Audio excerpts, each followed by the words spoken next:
Hello, and welcome to Copy That, the series from Quadcast that's all about copywriting. I'm your host, Lewis, and today I'm joined by Cassdy Grigg to talk all things copy. Cassidy, thanks so much for being here. It's great to have you on. Yeah, it's great to be here. Thanks. This is really exciting. You're our first international guest, so I really appreciate you taking the time to join us. So I just want to get started by asking you, how did you get into copywriting? Yeah, so I always really enjoyed writing in general. I actually started off in kind of a journalism direction.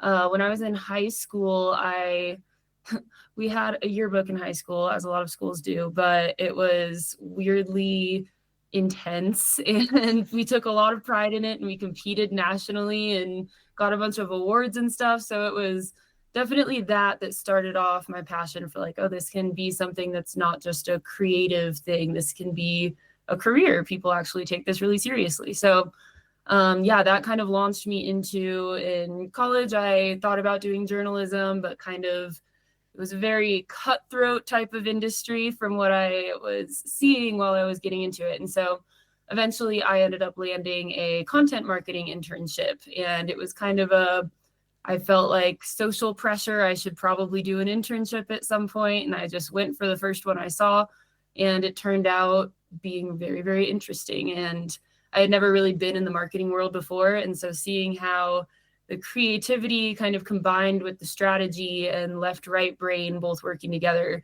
was really interesting to me, really challenging in the best way. So yeah, I kind of really leaned into that internship, really just kind of said yes to everything from there. And yeah, I ended up, it's been about 7, going on 8 years now that I've been doing it.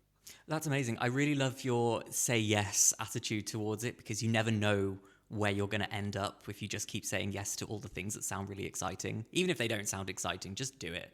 And who knows Yeah, what could happen. exactly.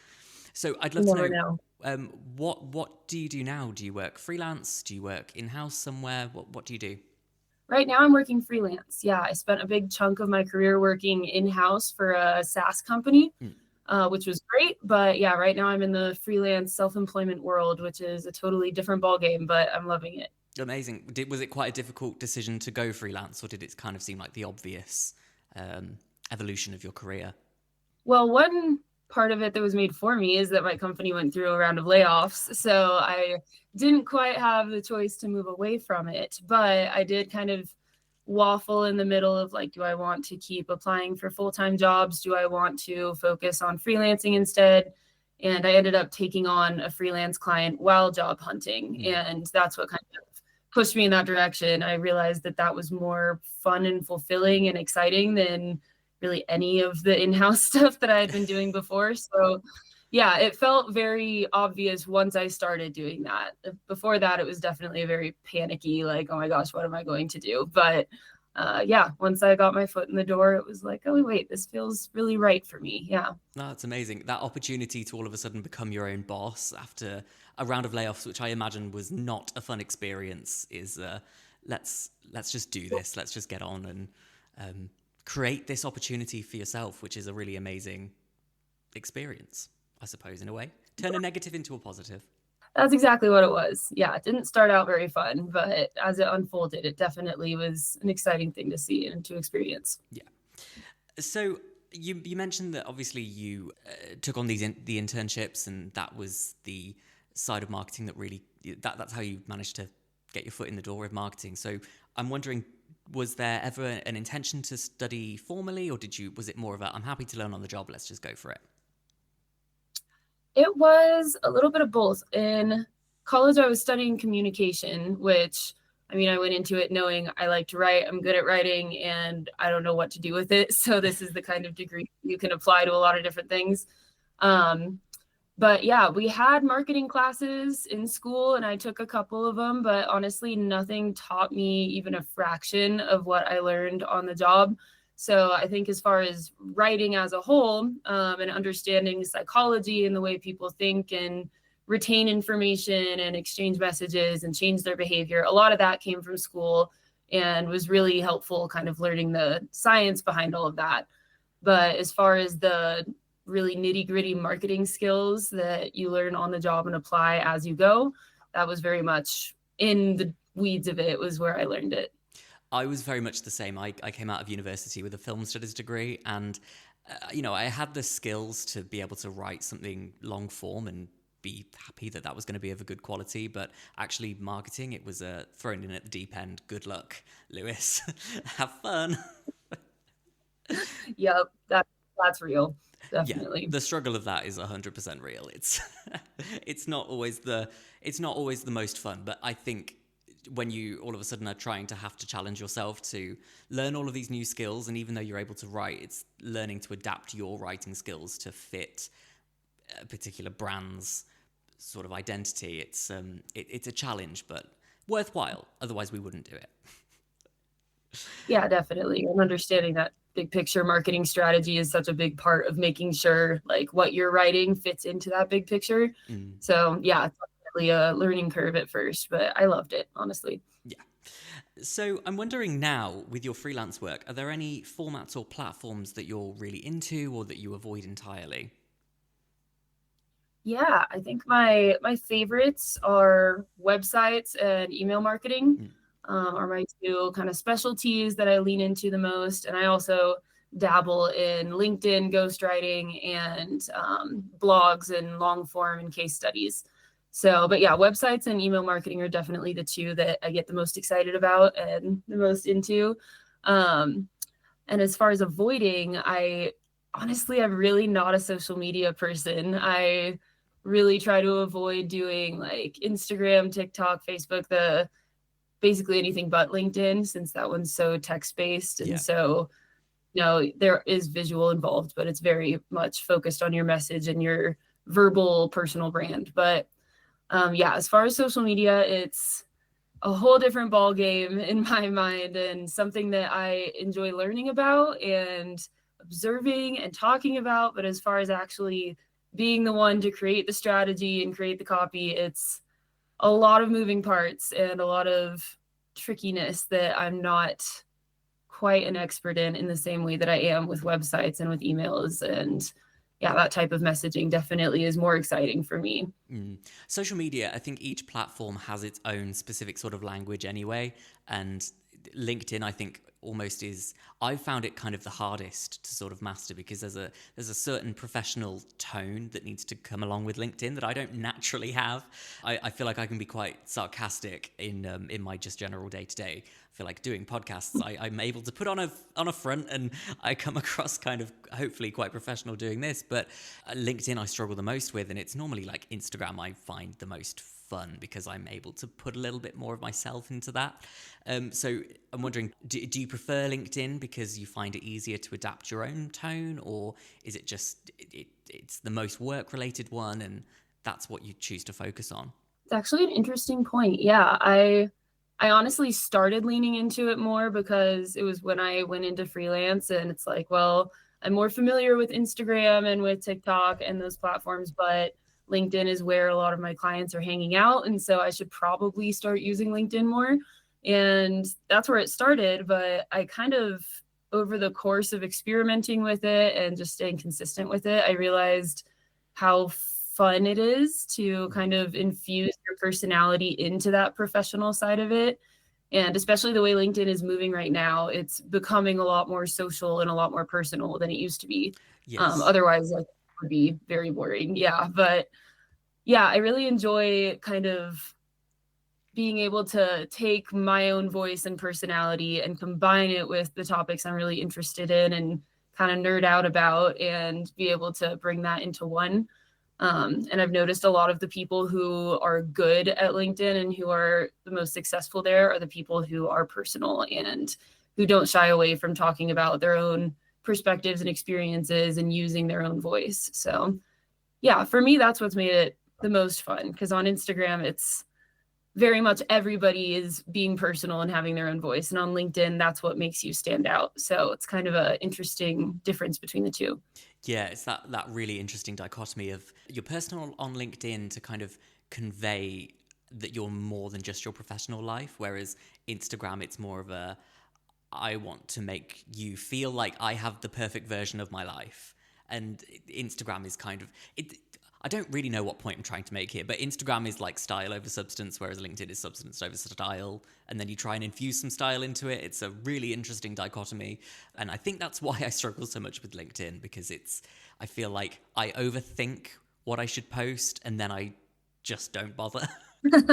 That's a real thing, definitely. Yeah. Yeah. So within your freelance work again, are there any types of projects that you find the most rewarding? It's interesting. I think the projects I find most rewarding are more tied to the people who I'm working with than the project itself.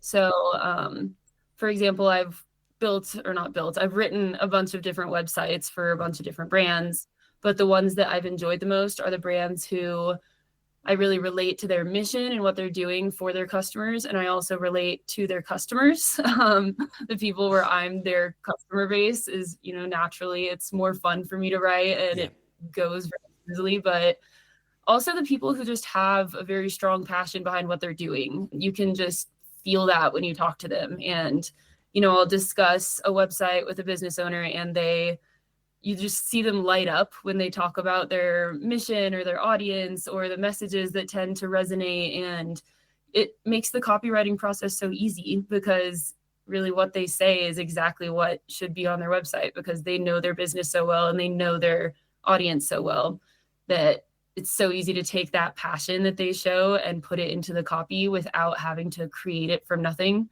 And also it's nice to see the work that you're doing making a real impact on other people. It's not just selling a product or a service. It's like, hey, this is going to make your life genuinely better. And I believe that. And that comes out a lot in your copy. And, you can feel the difference when you're writing, whether you really believe in that thing or not. And you can definitely feel it when you're reading other people's copy too. So yeah, I'd say that those projects, working with people who are really passionate about what they do and who they're doing it for, those are the ones that tend to be the most exciting and rewarding to work on. I always find that the most rewarding ones it could be something as a simple email marketing campaign. And this email could be going out to 10 different people, but it's just that knowledge that 10 people might be reading your writing. That to me that never gets old. It's just that feeling of validation. It's just, to me, it's kind of a really indescribable feeling. I don't know what it is. It's part narcissism, part I'm really good at what I do. That's definitely a factor too.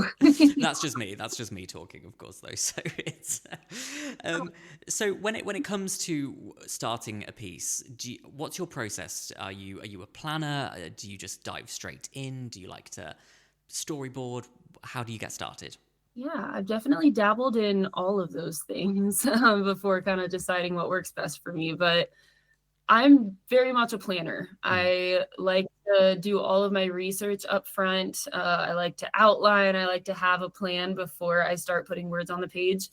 And part of that is because when, in the past, when I was first starting with copywriting, I would just dive into writing a piece and kind of research and supplement on the way.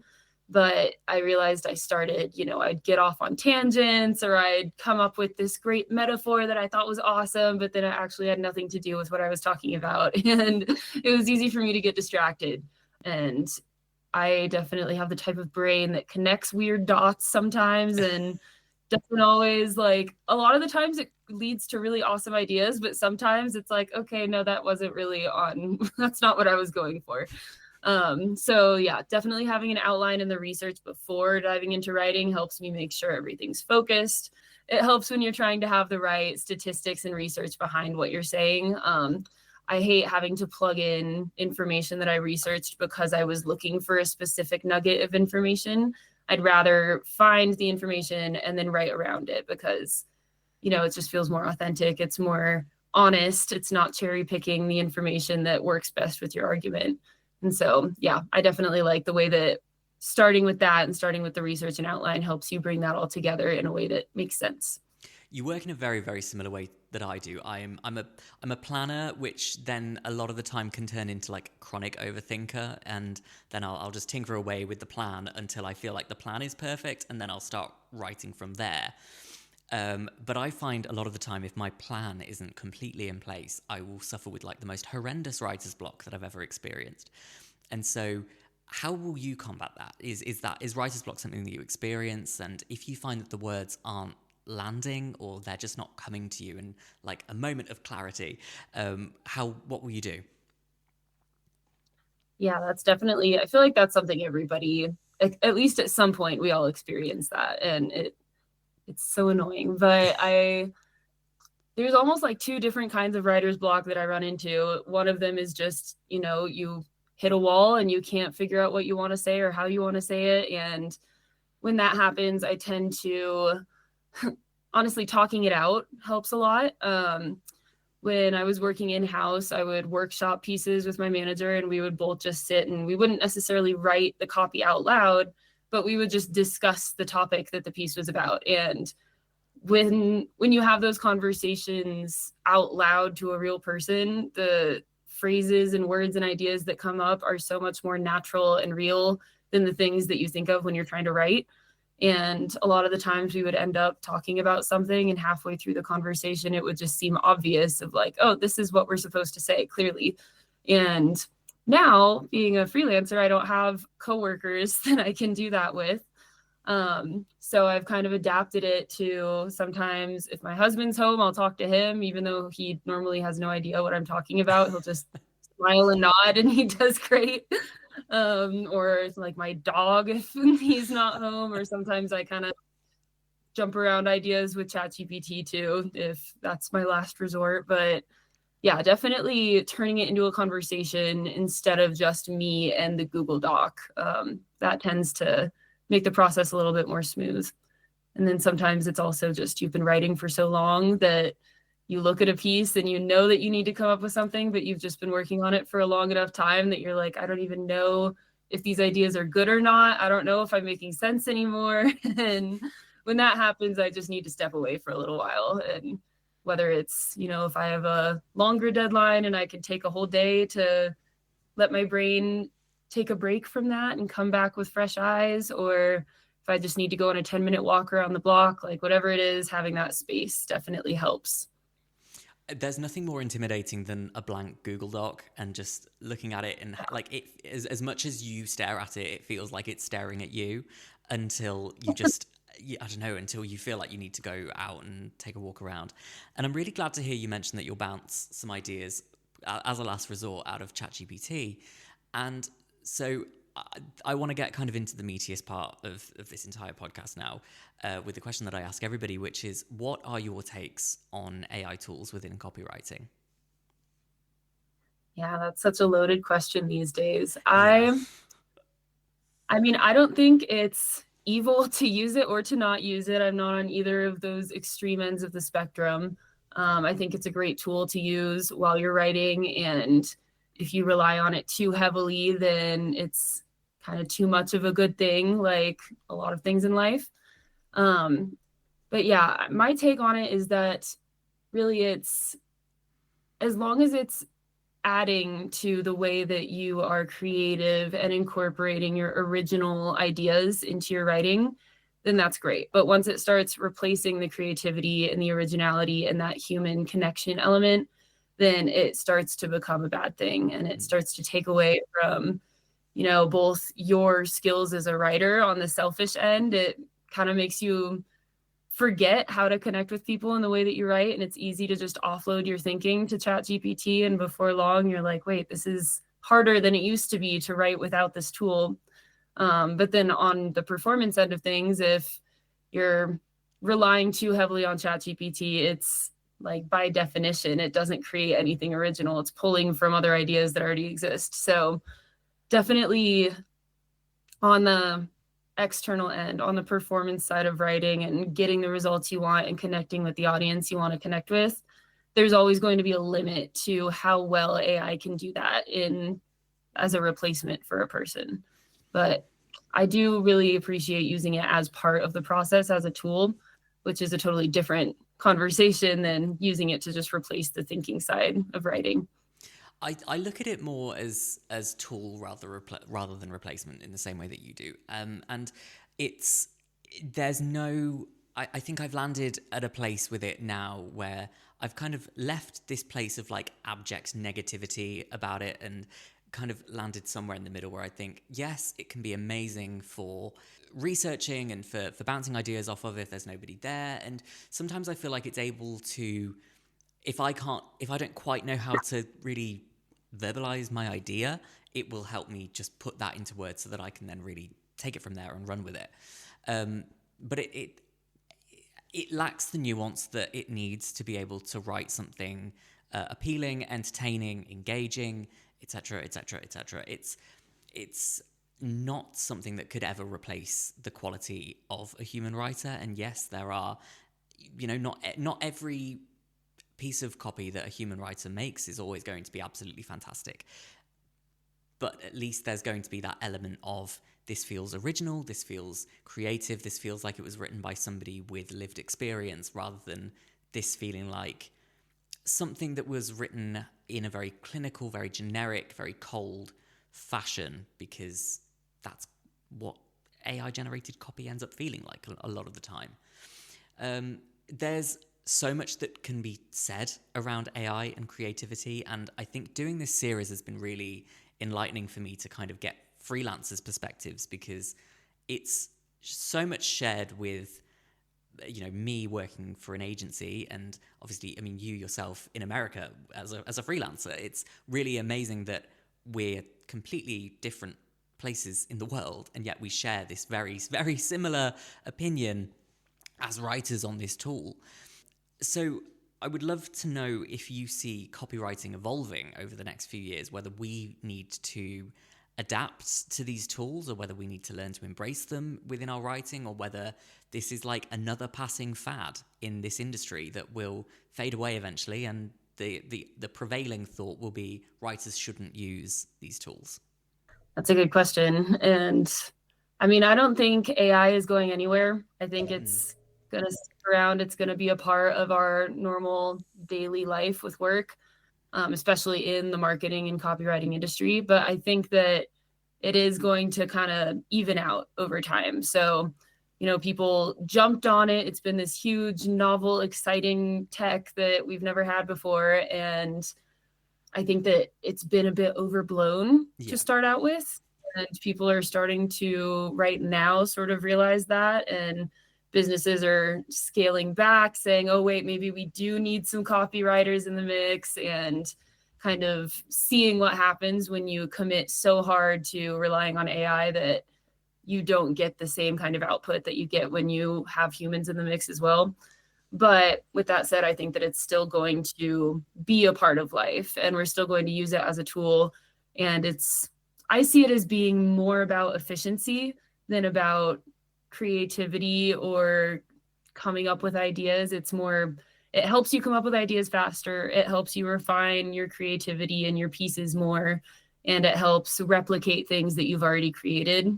And I mean, really, when it comes to the big picture, it's sort of like, I remember people saying like the internet is just a fad at one point, and now here we are, and we all live on the internet forever. So I think that it's going to be that kind of thing where it blows up, but then it ends up becoming just a normal part of life that we don't think about that much.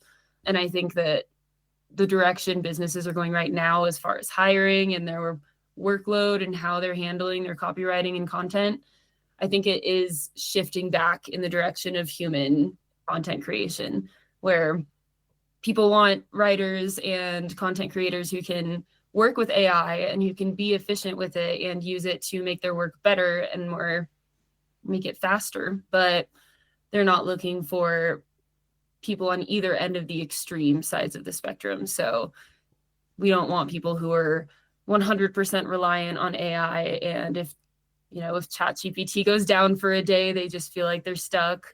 But then you don't want people who are incredibly resistant to it either, who aren't willing to adapt and learn new skills with it. So it's kind of a mixed bag, but I think it's going to kind of gone up and it's starting to come down a little bit. And I think it's going to even out in the middle somewhere where we use it all the time, but it's not this huge detrimental existential crisis that everybody's having right now. I don't know whether this is like a really, stretched analogy, but I view it in a way where how can AI generated content be okay in a world where doping scandals within athletics is so frowned upon? And we're not here to answer that question today, but I feel like this is just a thought that I've had in the moment, where I think, how can AI generated content from a copywriter not be perceived in a way as cheating? Almost. And we're not here to fix the world today in this podcast episode, but it's just an interesting thought of what are the ethics behind presenting your clients with AI generated content when they've paid you for a certain length of work or paid you for a certain amount of time to spend on a work. What is the ethical implications there? Personally, I don't think that is right morally, and I'm wondering, have you got any, like, where do you stand in that regard? Yeah, that's honestly a huge thing. And I think that it all comes down to transparency. If you're working with a client that really wants just as much content as possible and quantity over quality, and they're okay with you using AI and they know that you're doing it, I mean, that's not really my style of working. So I probably wouldn't be working with those clients, but they are out there and that is a thing. So as long as, there's clear communication and clear just honesty about the way that you're working and the way that you're creating your content. I mean, with my clients, the reason they hired a human copywriter instead of doing ChatGPT or AI generated is because they want a human touch on it, and they want something that comes from original ideas and not something that they could have just typed into AI themselves and done for free. And so my approach is definitely like, I tell them like, oh, I'm brainstorming right now. I had this AI tool come up with a list of ideas. Do you like any of them? Versus like, oh, I'm not going to tell them where this idea came from. It's all mine. And it's a tiny, tiny little detail, but those little details, I think, go a long way in building trust with your clients and creating more of a partnership than a power struggle kind of dynamic. Or I've been in those before. But yeah, I think having that transparency is really what it all comes down to. And every copywriter has their own opinion, and it's such a big debate right now of whether AI is seen as cheating or if it's seen as a smarter way to go about things. And I mean, we could probably talk in circles all day about it, and I think both sides have their merits. But yeah, I think using it, if you're going to claim ownership of content that you say that you wrote, then it should be something that you did right. And it all kind of comes down to just being honest about it. I think the really interesting thing about us creatives, our opinions on AI tools within copywriting and within any sort of creative industry really, is that we're all very quick to defend our own creative process within using it and say, yes, I will use it and I will adapt my work ethic, I will adapt my work schedule to be able to fit in learning how to use these tools and using them if and when it's appropriate. And I also find it interesting how we'll put up our own boundaries to go, no, I'm not going to use it for this, and I don't give it permission to learn from my work, and I don't give it permission for these sorts of things. And a place where I feel that I would be happy to do so, and I've done it for my own personal LinkedIn, although I wouldn't do it for clients, is within social media, because I feel that social media can be either incredibly hyper-specific or it can be incredibly generic. And I found that within my own LinkedIn connections, up until about 6 months ago, I was just seeing very generic sort of content before I really started to invest in my own LinkedIn and reach out with my own connections, which is how I've met all of these amazing copywriters that have agreed to be on this podcast.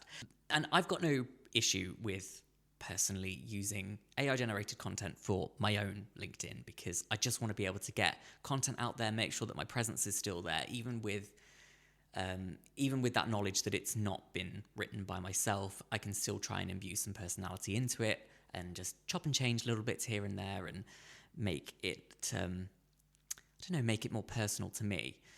And I'm wondering, how do you view social media as having impacted copywriting? Because, as I say, there's this hyper-specific at times where the algorithm is tailored to us and our tastes and what it thinks that we're going to want to see, but also the hyper-generic, which we don't want to see, and yet we're fed constantly because it's very beige, very vanilla, and everyone can engage with it in some sort of way, even if you're bored by it. So how do you think social media has impacted copywriting? Yeah, it's a big question, honestly, because there's a lot of different ways that it overlaps and it changes things. But as far as, I definitely struggle with the what does the algorithm want versus what does my audience want versus what do I want? And those three factors are constantly just struggling for power in my head when I'm working on social media content, especially LinkedIn, since it's what I'm on the most. But yeah, I would say as far as that kind of dichotomy between wanting to have the algorithm plug in your content and also write stuff that, you stand by and delivers value and is good for the people you're trying to reach. I kind of, in my personal LinkedIn, I try to experiment with a little bit of all of it. And I'll write some posts that are specifically designed for reach, and I'm not expecting them to get me clients. I'm not expecting them to lead to these new revelations for me, but they're interesting, they're fun, they provide some kind of entertainment value or relatability, and they end up getting more reach. And those are, the type of posts that grow my audience and grow my connections. But then other posts, I'll specifically do it for sales, and those never get the same kind of reach, but they do lead to good conversations that can lead to new clients. And then, there's always the other type where it's purely just for providing value and for supporting the people that follow you, which is, in my opinion, the main reason you're there in the first place. Like, there's this selfish reason of, I'm here to be better known and to meet people who will pay me to do things for them. But it really comes down to, at least for me, ethically, it's, if you're going to put content out into the world, you want it to be contributing something and not just adding to the noise. And a lot of people just kind of have this, I should post, I should be saying things, so I'm just going to say whatever and make sure something's up there because I'm just supposed to do that. And so for me, it's important to just make sure that you're saying something that's actually worth saying. And even if someone said it before, say it in your own way, add some kind of value or entertainment or education or inspiration for the people who are going to be reading it. Yeah. And then as far as just the big picture, it's definitely our attention spans have been drastically affected by social media. A lot of us don't want to read long pieces of content anymore, which as a writer hurts me inside, but it is what it is. And, being entertained and being inspired and seeing yourself in the content is a really big part of, content that performs well and content that resonates and lasts and doesn't just show up and disappear as soon as you post it. I find it really interesting, your comments on your own personal LinkedIn. And I feel that you're making me feel like I need to really reevaluate my personal relationship to LinkedIn, because I view it almost as a hindrance. And I'm in a position where I don't need to use it to get leads or to meet new clients. So I feel like I need to just, I don't know, change my perception of it from being something that I view as cringe when I'm trying to do something. Because for me, LinkedIn has always been the place where I'll post once every couple of weeks, and it'll be, in my few years working as a copywriter, since I first started doing all of these things. And it reads in a way where if it was somebody else that had posted that, I wouldn't read to the end, and yet I'm posting it and I've written it and I don't feel comfortable with putting it out there, but I feel like I have to. And to me, that is, as you say, that is adding to the noise. And I don't know the statistics, but there must be millions of LinkedIn posts that go up daily. And I don't know, maybe it's changing my relationship with LinkedIn to try and force myself to enjoy it in some way might get me to a place where I can stop viewing my own personal usage of it as cringe, and I don't know, just engage with it in a more thoughtful way. So if anything good comes from today, it's me. It's me deciding to really reevaluate that relationship that I have. So moving away from social media and the AI conversation, there's so much that can be said around it, and there's not enough time in our day to really unpack everything. So I would love to talk bigger picture with you now. So I'd love to know if there's something or anything that you do differently now compared to when you first started out as a copywriter. There are a lot of things that I do differently. Let's see. I definitely have started reading my work out loud a lot more than I used to. When I first started copywriting, it was very much like trying to write the way that I'd written my whole life for academic stuff and for journalism, but reading my writing out loud for social or for websites or for email where you're really trying to talk to one specific person has been a game changer for me. And I started doing it a while ago. It's not necessarily a recent thing, but it's totally just changed my perspective on what writing should feel like and what it should sound like. And I also have started something that started a little bit while I was working in-house, but very much now that I'm freelancing, is writing for my audience instead of for my editor. And, you know, when I was working in-house, it was a manager that I was writing for. We actually had like 3 layers of review at that company, which was a little excessive. So I was writing for this person and that person and that person and wanted them all to approve it.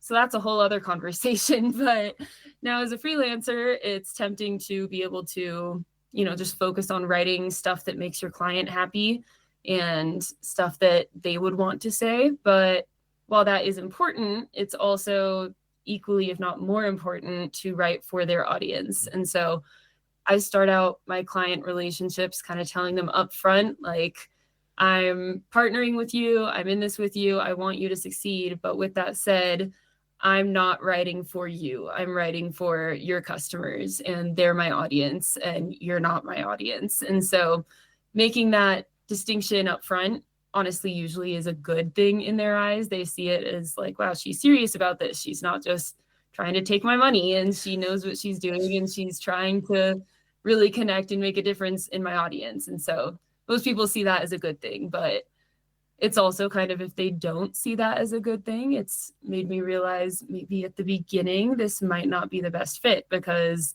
these people, it might just turn into the type of thing where they know what they want and I know what works. And it's that weird kind of dynamic of trying to navigate that relationship, which can be tricky. So, but yeah, definitely putting the audience first instead of my ego or my editors or my clients has been a big game changer for me. I feel like write for your audience, not your editor, should become like the copywriter's motto. Those are fantastic words to write and live by. I really, really appreciate knowing that now. That's really great. I have a tendency where I will write specifically for the person that I know is going to review it, and then if they come back with revisions, then I'll adjust it and tailor it to make sure it meets their tastes and what they're requesting from me. So maybe I think I'm going to adopt that, because that feels like a really great attitude. It almost feels kind of liberating in a way to go, I'm not trying to please you, I'm trying to please the people that are going to be reading this. That feels like it's the recipe for work that's going to have incredible longevity and is going to have incredible readability factors. And that feels apt. That feels really wonderful. Like really good advice as well. So I'd love to just keep looking at bigger picture, and I'd love to know yourself personally. Are there any writers, and it could be a marketer, it could be a copywriter, it could be an author, a songwriter, a screenwriter, whoever. Is there a writer that you particularly admire? There are a lot. It's hard to narrow it down. But since we're talking about copywriting, honestly, Anne Handley is one of my favorites. I just finished reading Everybody Writes for like the 3rd time. And yeah, she's the founder of Marketing Profs and best-selling author, and just really, really great at knowing the science and the art of writing. But she also, I mean, part of it for me is that she's a woman who's been very successful in the marketing world, which isn't easy. And I have a lot of respect for that, but also the way that she approaches writing, as she's very empathetic with it, about, you know, she focuses on relating to your customer, relating to your reader, and putting things out there that is supportive to them and not just supportive to you as the writer. And that really, her mentality really drives a lot of the way I approach my own work as a writer, kind of focusing on what impact is this going to make? How is this going to support people? Am I looking out for my readers right now, or am I just doing what will feel good for myself? And also giving credit where credit's due with other writers. And like, she inspired for me an idea for my LinkedIn post. Anytime I publish something that was inspired by somebody else's post, I add it at the bottom and I tag them and I say like, hey, I got this idea from so-and-so, props to them. And it's a little thing, but those little things go a long way. And she's framed a lot of my thinking and approach to how to incorporate empathy into your writing and how to focus more on the impact you're making than, the vanity metrics or how it feels internally and kind of the selfish side of copywriting. Yeah. I feel like everyone should be just a little bit selfish with their own writing, because it's something that you want to feel deeply proud of at the same time as being something that you want to be paid for and you want people to enjoy reading. So that is a really great recommendation. I'd never heard of that, so I'm going to go and check that out. That's thank you. That sounds really cool. So I'm just going to move into the last two questions that I've got for you today. These are just complete fluff pieces. So first of all, when I write, I love to listen to a lot of ambient music. I've been listening to a lot of shoegaze lately, and I'd just love to know, is there any recommendations that you have for me, for other writers listening, for things to listen to while you write? It could be a podcast, it could be an album, an audiobook, a particular genre. I just love to know, what should we be listening to? Well, I honestly enjoy listening to metal music while I write, which is not the norm. So I don't know if everyone else wants to listen to that. But yeah, instrumental metal music is normally my go-to. And it's a lot of Jordan Rudess has been my go-to lately. He does some really epic piano pieces, but yeah, I definitely get distracted with lyrics in music. And so instrumental all the way. And I have had phases listening to like Celtic music and like movie soundtracks, and video game soundtracks is actually a fun one too. It feels very epic while you're writing. But yeah, right now my go-to is instrumental metal music. So do with that what you will. I've got to say, that's the first time anybody's ever suggested instrumental metal music, but I'm going to take it. I'm going to go and give it a go. The purpose of me asking everybody is I just like to constantly find new music to listen to, and I hope that other people feel the same. So no, that's great. I shall go and I'm going to go and check that out. I feel like that's going to give you like a really intense sort of atmosphere to just get on and do it. I started with like instrumental EDM, and it doesn't equate to a working environment for me, EDM, because I associate it with not doing work related things. So it's that makes sense. Yeah. But I'll try the metal music. That's great. Thank you. And just lastly, Cassidy, I can't thank you enough for joining us. This has been a really great episode for me to record with you. So I'd just love to know, lastly, where can people find you and your work online? Yeah, I've obviously, as we've discussed, I'm on LinkedIn, which is probably where I'm the most active. And that's just under Cassdy Grigg with a little bubble emoji at the end. And then also I have my website, which is contentbycass.com.